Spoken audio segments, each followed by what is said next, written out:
हमारे यहाँ स्टेट ने जब मुताला पाकिस्तान ये एक सियासी बयानिया मुल्क की तारीख का तैयार किया तो उस वक्त तो इक़्तिदार में थे भी वो सर सैयद को मानने वाले, और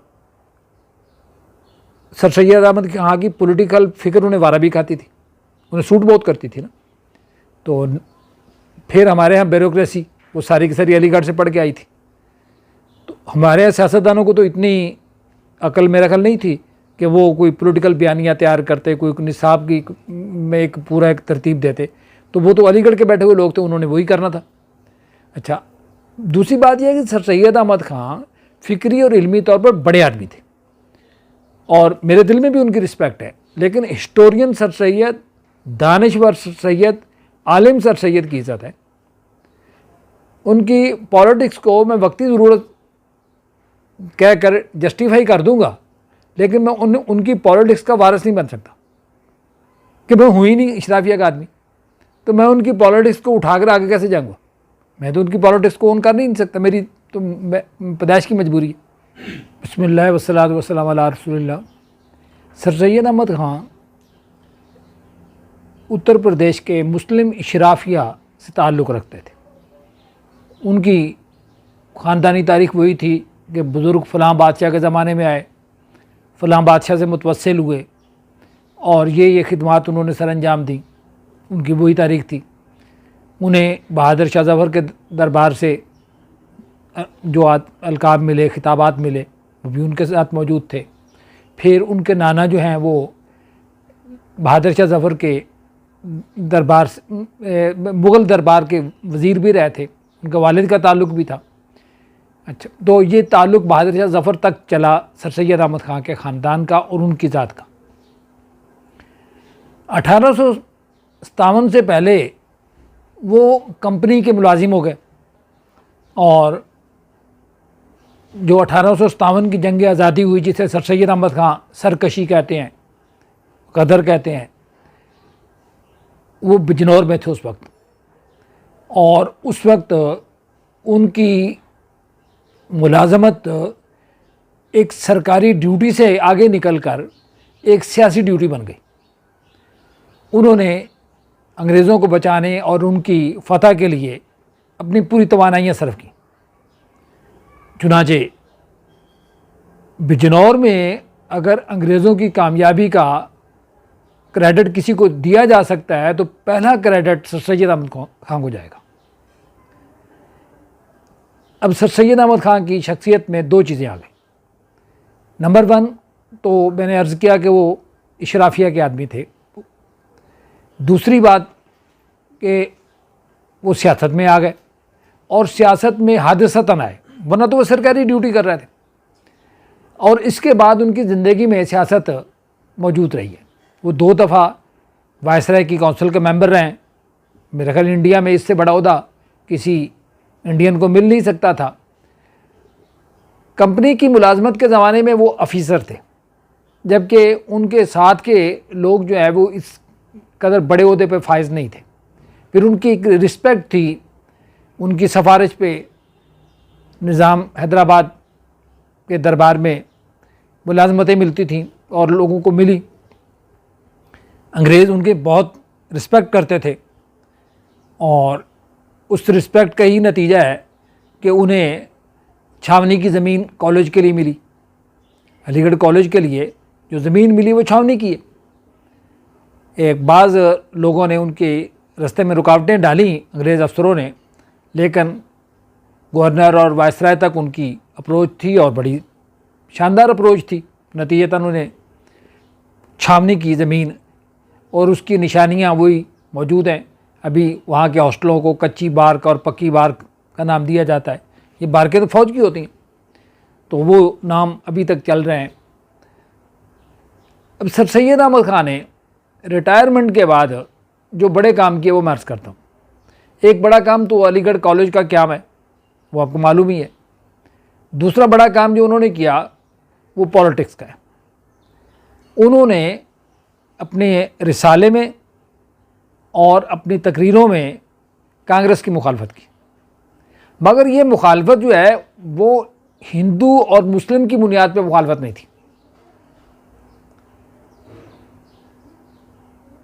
अब उन्होंने इंडियन पैट्रियाटिक एसोसिएशन जो बनाई है उसके प्रेसिडेंट भी तो हिंदू थे, सर सैयद अहमद खान उसके सेक्रेटरी जनरल थे। ये मुखालफत जो थी कांग्रेस के साथ उनकी, वो थी उन अंग्रेज़ों की बुनियाद पर जो उनको सपोर्ट कर रहे थे। अब कांग्रेस के फाउंडर जो थे वो थे लिबरल पार्टी के लोग, और अलीगढ़ में जो प्रोफेसर बैठे थे जिन्हें सर सैयद अहमद खान बहुत मानते थे और उनके मशवरे को बहुत अहमियत देते थे, वो थे कंजर्वेटिव पार्टी के, जिसे टोरी पार्टी भी कहते थे। तो बरतानिया की कंजर्वेटिव पार्टी जो लॉर्ड्स की पार्टी थी वो उसके लोग थे।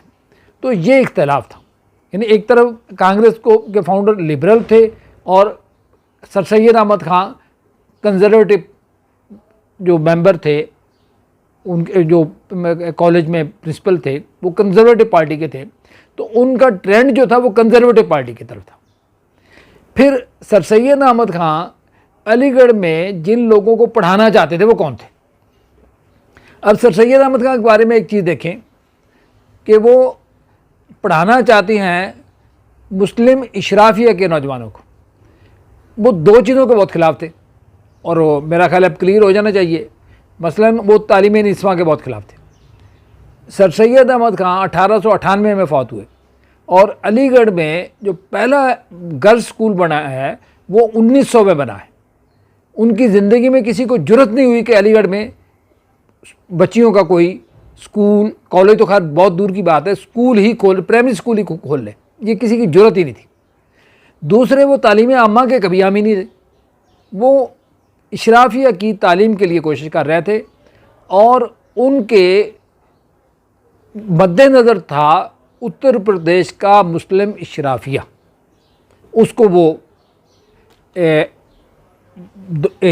उठाना चाहते थे, उभारना चाहते थे, एजा चाहते थे। ये एजाई नुक्ता नज़र था जिसने उन्हें मुतहर्रिक कर रखा था, और उनकी पॉलिटिक्स में ये बुनियादी नुक्ता मौजूद है कि उनकी पॉलिटिक्स थी मुस्लिम इशराफिया जो हाई एलीट है, जिसे आप जागीरदार कह लें, जिसको आज की ज़बान में इलेक्टेबल कहा जाता है, इसको उठाना, इसको उभारना और इसकी हुकूमत को कायम रखना, ये था उनका के मद्देनज़र। चुनांचे 1906 में जो शिमला वफ्द है उसमें भी मुस्लिम एलीट के लोग हैं, और उसके बाद से अब तक मुस्लिम एलीट जो है वो हमारी क़यादत कर रही है। अब फ़र्क सिर्फ इतना है कि 1906 से 1947 तक यूपी की मुस्लिम इशराफिया हमारी क़यादत सियादत करती रही है। 1947 से आगे जो है वो उत्तर प्रदेश की मुस्लिम इशराफिया कदम कदम पीछे गई है, और हमारी मकामी इशराफिया वो कदम कदम आगे बढ़ी है, और इस वक्त हम मुस्लिम इशराफिया की हुकूमत में जी रहे हैं, और उनकी हुकूमत कभी ख़त्म नहीं हो सकी, वो अब तक मौजूद है। अब पाकिस्तान की जो मुस्लिम इशराफिया है वो वही है जो 1919 की पंजाब काउंसिल में, सिंध काउंसिल में, बम्बे काउंसिल, सिंध उस वक्त बम्बे का हिस्सा था, ये वो पंजाब काउंसिल के जो अरकान थे वो इलेक्टेबल थे, वो इशराफिया के लोग थे। अब उन्हीं के ख़ानदानों के, उन्हीं की नस्लों के, उनकी औलादें वो आज वो पॉलिटिक्स कर रहे हैं। तो 1919 से 2019 तक कोई इलेक्शन में डिफरेंस नहीं आया सिवाय एक इलेक्शन के, वो 1970 का इलेक्शन है। 1970 के इलेक्शन में बड़ा दिलचस्प वाक़या हुआ। अच्छा, पीपल्स पार्टी में लोअर मिडिल क्लास के लोग जो है बहुत सारे आ गए, और वो कई लीडर होने की हैसियत में आ गए। जैसे पीपल्स पार्टी के शेख रशीद थे, बाबा सोशलिज्म जिन्हें भुट्टो साहब ने कहा था। अब ये मिडिल क्लास के लोग थे, इनका एक वो तख्तियाँ बनाने का वो कारखाना तो नहीं, उसे एक आ रहा था जहाँ ये लिखने के लिए तख्तियाँ वो बनती थी। वकील भी को बहुत बड़े नहीं थे। अच्छा, शेख रफ़ीक थे, वो भी को अमीर आदमी नहीं थे। नीचे तक आप चले जाएं, 1947 से 1970 तक 69 तक छोटी छोटी पॉलिटिकल मूवमेंट्स रहीं, ट्रेड यूनियन रही, स्टूडेंट्स की तहरीकें रहीं, और फिर अयूब खान के ख़िलाफ़ जुल्फ़िकार अली भुट्टो की मूवमेंट है। तो ये इन मूवमेंट्स ने इन छोटे छोटे लीडरों को पैदा किया और इनमें इतना कॉन्फिडेंस आया कि इन्होंने इलेक्शन लड़ा और मंशूर जुल्फ़िकार अली भुट्टो का था, नतीजतन ये जीत गए और 70 से 77 तक की असम्बली में वही एक ओपरे चेहरे देखे गए जो 1937 की असम्बलियों में यूपी में देखे गए या इस तरह की और सूबों में देखे गए जहाँ कांग्रेस की मूवमेंट के नतीजे में लोग आए। अब कांग्रेस की मूवमेंट तो थी 1919 से 1947 तक महात्मा गांधी ने कई मूवमेंट्स चलाई। अब मूवमेंट्स में लोअर मिडिल क्लास क्या लोअर क्लास आ जाती है। अब ये प्रबुद्ध वहाँ से एक एमपीए थे, शोरश के दोस्त, उनका जो जिक्र करते हैं, बहुत सारे थे। अब मशरकी पंजाब में जो वज़ीर आला बना है इन दिनों वो रिक्शा चलाता है। तो इस तरह के लोग आ जाते हैं पॉलिटिकल मूवमेंट्स में। अब इस तरह के लोग इत्तेफाक से इंडिया में इन दिनों जो मूवमेंट है जो किसानों की, वो और लीडरशिप पैदा करेगी।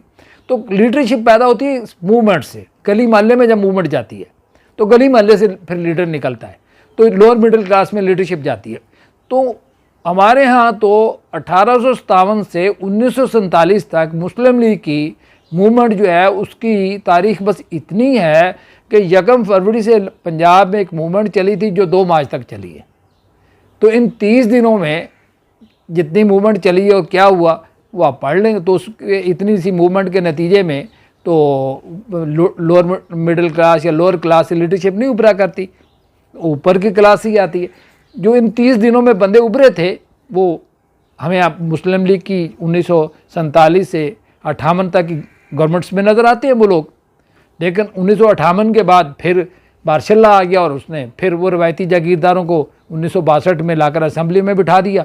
और हमारे यहाँ तब से अब तक बइस्तिस्ना 1970 की असम्बली के 71 की असम्बली के हमें पूरे मुल्क में कहीं तारीख में पूरी में गैर इशराफिया नज़र नहीं आता। अब सर सैयद अहमद ख़ान वो पूरे पॉलिटिकली एक पूरे इशराफियाई ज़हन के साथ थे और वो चाहते थे इशराफिया की हुकूमत कायम रहे। उन्होंने क्या किया, अब अंग्रेज़ों ने जब इदारे बनाए, लोकल सेल्फ गवर्नमेंट के इदारे बनाए, तो सर सैयद अहमद ख़ान ने कहा कि इनमें इलेक्शन नहीं होने चाहिए। अब ये उनकी शख्सियत का बहुत बड़ा तज़ाद है। एक तरफ वो मुअर्रिख थे और तारीख़ी तब्दीलियों को मानते थे कि एक तरफ वो तारीख़ी शऊर रखते हैं, तारीख़ी तब्दीलियों को मानते हैं, दूसरी तरफ वो शोर मचा रहे हैं कि जनाब नहीं, यहाँ इलेक्शन नहीं होने चाहिए, यहाँ नामजदगी होनी चाहिए।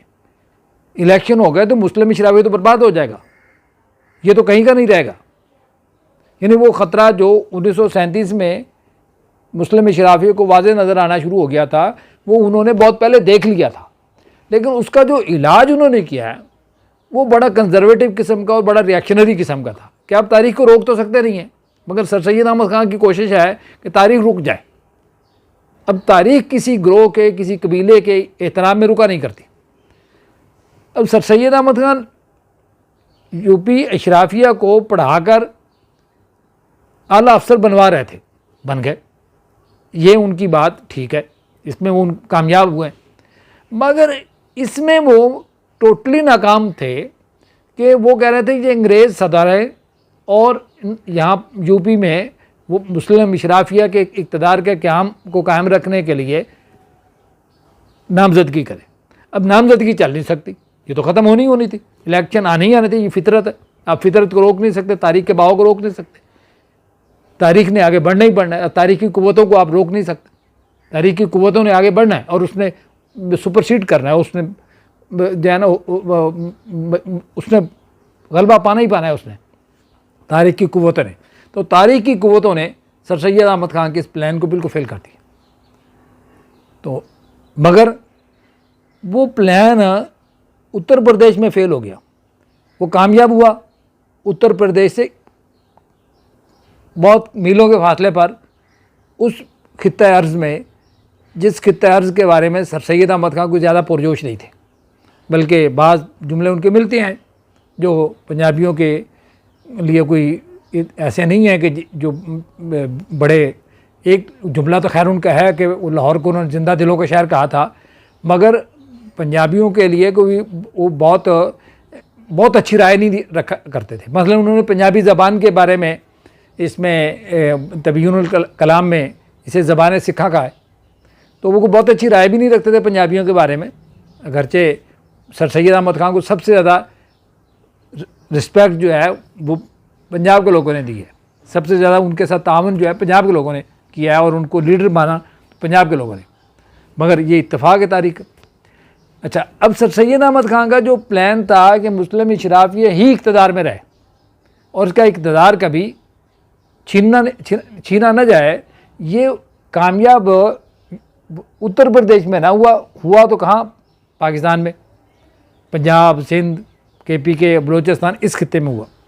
इस खित्ते में इसलिए हुआ कि जब मुस्लिम इशराफिया 1947 में बरसे इक़्तिदार था हमारे यहाँ, तो उन्होंने यहाँ के मुक़्तदर हलकों के साथ अपना एक रिश्ता जोड़ लिया और यहाँ के मुक़्तदर हलके जो थे, पॉलिटिकल मूवमेंट तो पीछे थी नहीं, पॉलिटिकल मूवमेंट के बगैर एक पार्लियामेंट्री जदोजहद कह लें या पार्लियामेंट्री एक मुज़ाकरात कह लें, उसके नतीजे में पाकिस्तान बना था।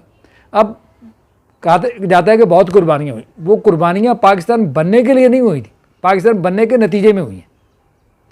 तो पाकिस्तान कुर्बानियों का नतीजा नहीं है, कुर्बानियाँ पाकिस्तान के नतीजा है कि कुर्बानियाँ पाकिस्तान बनने की वजह से हुई हैं, वरना पॉलिटिकल मूवमेंट तो थी नहीं। किसी जुलूस में, किसी जलसे में लोग ये 30 दिन की सिविल नाफरमानी खिज़र आज़ाद के ख़िलाफ़, और तो कुछ था नहीं। तो ये 30 दिन की सिविल नाफरमानी की मूवमेंट है। तो अब ये तारीख़ को ज़रा हक़ाइक़ को तरतीब दुरुस्त रखने के लिए मैं ये सारी बातें अर्ज़ कर रहा हूँ। अच्छा, अब मूवमेंट थी नहीं, नतीजतन इशराफिया हुकूमत में बैठ गया और इशराफिया को चैलेंज किया पीपल्स पार्टी ने। तो पीपल्स पार्टी के साथ 1970 से 1990 तक 20 साल कम अज़ कम बड़ा अच्छा सलूक हुआ, इतना अच्छा सलूक हुआ कि वो अवामी जमात कर रही, वो अवाम से कता ताल्लुक़ करके हुक्मरान तबकात से, इस्टेब्लिशमेंट से समझौतेबाजी के नतीजे में जब भी आई हुकूमत में आती रही। नतीजा ये निकला है कि अब पंजाब के गली मोहल्लों में जो पीपल्स पार्टी का एक असर रसूख था वो कहीं नज़र नहीं आता। देखें जी, हमारी पॉलिटिकल पार्टीज़ अफोर्ड ही नहीं करती मूवमेंट चलाना, किसी में हिम्मत ही नहीं है कि हर पार्टी पर इलेक्टेबल्स का कब्ज़ा है।